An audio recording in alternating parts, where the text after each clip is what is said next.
Hi పిల్లలు, బాగున్నారా? నా కథలు మీకు నచ్చుతున్నాయా? అయితే సబ్స్క్రైబ్ చేసుకోండి. మరి పక్కనే ఉన్న బెల్ ఐకాన్ని కూడా క్లిక్ చేయండి.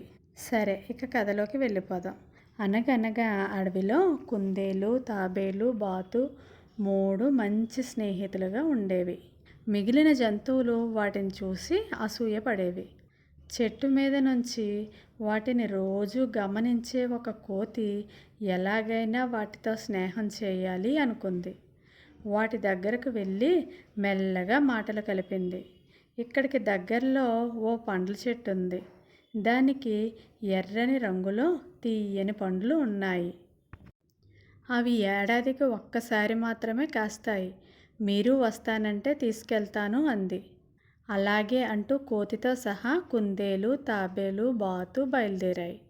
కోతి చెంగు చెంగున పరిగెత్తుతూ ఉంటే మిగిలిన 3 మెల్లగా నడుస్తూ ఉన్నాయి.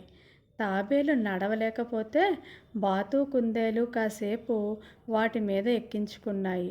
అక్కడికి వెళ్ళాక తీరా చూస్తే ఆ చెట్టుకు 2 పండ్లున్నాయి. ఇంకో 2 పండ్లు ఉన్నాయి కానీ అవి పండడానికి ఇంకొన్ని రోజులు పట్టేలా ఉంది.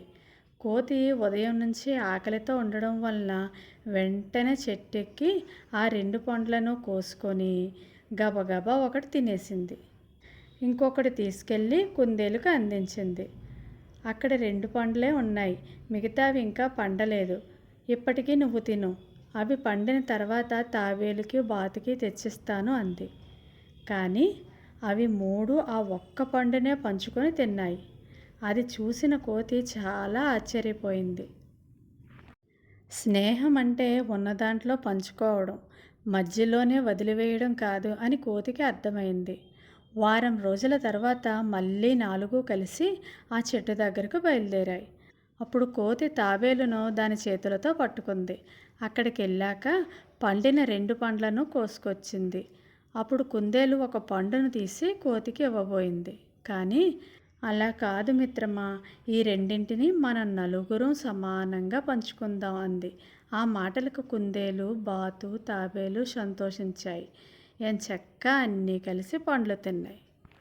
థ్యాంక్ యూ పిల్లలు. ఈ కథ కనుక మీకు నచ్చినట్లయితే ప్లీజ్ లైక్ చేయండి ప్లీజ్.